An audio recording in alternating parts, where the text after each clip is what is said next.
ulit yung parang ano yung pwede, anong hindi pwedeng parang interactions between the police and the people po na dumadaan sa isang checkpoint? Okay, ma'am.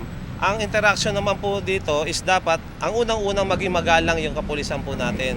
I-explain po nila kung bakit po may checkpoint, iano po nila kung yung identity nila, ipakilala nila. Sasabihin nila yung violation nila. Kung may violation po, ipapaliwanag.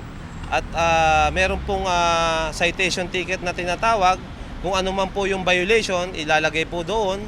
I-confiscate yung kanilang ID.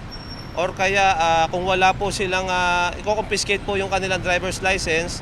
At kung wala naman pong driver's license, subject for impound po yung motor nila. Pero meron po doon sa citation ticket na pirmado ng team leader o kahit sinong pulis na nandun sa checkpoint, kapalit po nung may impound na motor. Ano po.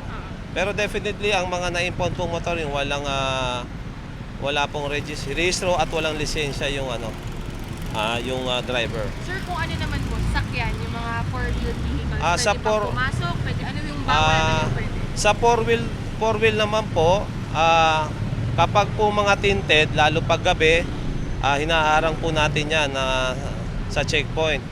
Pabubuksan po natin yung kanilang bintana, bubuksan po yung kanilang ilaw para makita po yung sa loob.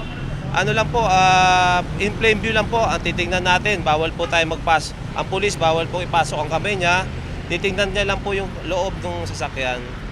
At kung in good faith naman po, yung ating mga driver, kung willing silang buksan yung kanilang compartment, wala pong problema. Pero kung ayaw po, hindi po namin mapipilit na kapulisan. Tsaka hindi pwede po bang pababain yung driver? Or Hindi po doon lang po sa doon lang po siya sa driver seat. Hindi po pwedeng pababain yung driver. Unless willing yung driver? Opo, unless willing po siya. Pero kung subject po sa mga violation yung nagkabanggaan sila, o kung nakainom, check natin kung nakainom po rin yung driver.